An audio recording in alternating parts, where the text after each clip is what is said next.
पिता पुत्र एवं पुत्री के उम्र का योग 120 वर्ष है। पिता का उम्र पुत्र एवं पुत्री के उम्र का योग के बराबर है एवं पुत्री का उम्र पुत्र की उम्र का आधा है, तो तीनों की उम्र अलग अलग ज्ञात करें। तो यानी सबसे पहले यानी पिताजी बड़े हैं तो पिताजी को लिखेंगे, ठीक ना। उसके बाद से पुत्री है तो पुत्री हो जाएगी, उसके बाद से पुत्र हो जाएंगे। अब क्या कह रहा है, एक एक बात को समझेंगे। यानी सबसे जो कम उम्र होगा उसको पहले लिखने का, मतलब जिसका उम्र नहीं दिया होगा उसको लिखेंगे। यानी कह रहा है कि पुत्री का उम्र पुत्र की उम्र का आधा है, तो मान लेते हैं पुत्र का उम्र x वर्ष ले लेते हैं, इसका आधा पुत्री का है, तो इसका आधा पुत्री का है तो मतलब x/2 ईयर्स हो जाएगा। लेकिन एक बात बोला है कि पिता का उम्र पुत्र एवं पुत्री के उम्र के योग के बराबर है, यानी दोनों का योग यानी पिताजी के योग के बराबर है। तो इसको क्या करेंगे, x+2 आप +x कर देंगे तो ये क्या हो जाएगा, जितना ई है ये दोनों का जोड़ने के बाद से पिताजी का उम्र बराबर है। तो इसको क्या करेंगे, जोड़ेंगे तो 2 में x गुणा करेंगे 2x और x जोड़ेंगे तो 3x/2 ईयर्स हो जाएगा, वर्ष हो जाएगा, ठीक ना। अब जानते हैं क्या कर रहा है कि पिता पुत्र एवं पुत्री के उम्र का योग कितना वर्ष है जी, 120 वर्ष है। यानी तीनों को जोड़ने के बाद से इनका उम्र हो जाता है 120 वर्ष। तो लिखेंगे 3x/2 आप +x/2 आप +x अब बराबर कितना वर्ष जी, 120 वर्ष। अब जानते हैं क्या करना है, यानी ये तीनों को जोड़ेंगे तो बट्टा जैसा जोड़ेंगे। देखिए इसका बट्टा में 2 है, इसका बट्टा में 2 है, इसका बट्टा में कुछ नहीं है तो क्या है, 1 है। तो देखिए 2 2 है तो 2 का एलसीएम 2 ही हो जाएगा। अब समझने का प्रयास कीजिए, जब नीचे सेम है तो ऊपर वही का वही हो जाता है, यहाँ भी नीचे सेम है तो ऊपर जैसा है वैसा ही का वैसा ही हो जाएगा। लेकिन यहाँ समझिएगा यहाँ कुछ नहीं है तो 2 से गुणा करेंगे तो हो जाएगा 2x आप बराबर में क्या हो जाएगा जी, 120 वर्ष हो जाएगा, ठीक ना।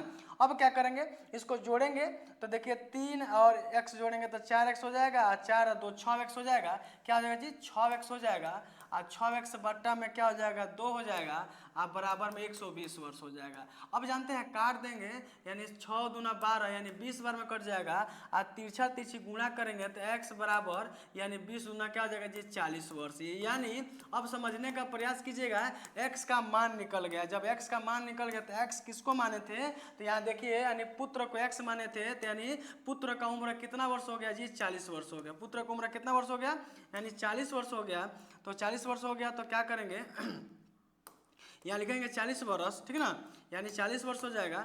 और देखिए इसका आधा मतलब इसका आधा पुत्री है, यानी 40/2 करेंगे तो यानी हो जाएगा 20 वर्ष, यानी पुत्री का उम्र 20 वर्ष हो जाएगा। और पिताजी का उम्र देखिए यहाँ 3x है, कितना है जी 3x है, तो यहाँ लिख देते हैं पिताजी का उम्र कितना हो जाएगा, तो 3x/2 है ना जी, तो 3x/2 है तो 3 गुणे x का मान निकला है 40 तो 40 अब बट्टा में 2 तो 20 दूना 40 हो जाएगा, अब 20 है 60, यानी पिताजी की उम्र कितना वर्ष निकला जी, 60 वर्ष निकला। अब बोला था क्या कि तीनों का उम्र अलग अलग क्या होगा, यानी समझने का प्रयास कीजिएगा। यानी पिताजी का उम्र 60 वर्ष निकला और पुत्री का उम्र 20 वर्ष निकला और पुत्र का उम्र 40 वर्ष निकला। आज जानते हैं तीनों व्यक्तियों का उम्र का योग 120 था, तो जोड़ लीजिए ना 60 और 40 कितना हो जाएगा 100, आप 20 जोड़ेंगे तो 120 वर्ष। यहाँ देखिए 120 वर्ष दे रहा है, बिल्कुल राइट है। तो क्या इतना लंबा बनाना जरूरी है, आइए हम लोग ट्रिक मेथड से समझने का प्रयास करते हैं। यानी यही इतना ही में हम लोग समझ सकते हैं। तो सबसे पहले पिताजी है तो पिताजी लिखिए, यहाँ पुत्री है तो पुत्री लिखिए, ठीक ना, और यहाँ पुत्र है तो पुत्र लिख लीजिए, ठीक ना। अब जानते हैं ये रेशियो मेथड से यानी ट्रिक मेथड से, यानी रेशियो भी नहीं रहेगा तो भी बनेगा, लेकिन समझने का प्रयास कीजिएगा। यहाँ बोला क्या है कि पुत्री का उम्र पुत्र के उम्र का आधा है, तो मान लेते हैं पुत्र का उम्र 1 ले लेते हैं तो इसका आधा क्या है, पुत्री हो जाएगी। और ये दोनों का योग पिताजी के योग के बराबर है। ये दोनों को जब जोड़ेंगे तो पिताजी बराबर हो जाएंगे उम्र में, तो यानी दोनों को जोड़ेंगे तो यानी 1 + 1/2 + 1 हो जाएगा, तो जोड़ेंगे तो 3/2 हो जाएगा। यानी इतना करने की जरूरत नहीं है, हम क्यों नहीं इसको 1 को बढ़ा दें। तो आइए ना हम लोग क्या करते हैं, 1 को बढ़ाने का प्रयास करते हैं। इतना लंबा प्रोसेस जाने की कोई जरूरत नहीं है। हम क्या करते हैं, पुत्र का उम्र ले लेते हैं, मान लेते हैं 2 ले लेते लेते हैं तो इसका आधा क्या हो जाएगा, 1 हो जाएगा। और दोनों का योग पिताजी के योग के बराबर है, तो 2 1 करेंगे तो कितना हो जाएगा, 3 हो जाएगा। अब जानते हैं ये तीनों का, यानी तीनों का उम्र दे रहा है, तीनों का उम्र कितना दे रहा है, 120 वर्ष दे रहा है। तो जोड़ेंगे तो 3 1 4 4 2 6, यानी 6 रेशियो का मान कितना हो जाएगा, 120 हो जाएगा।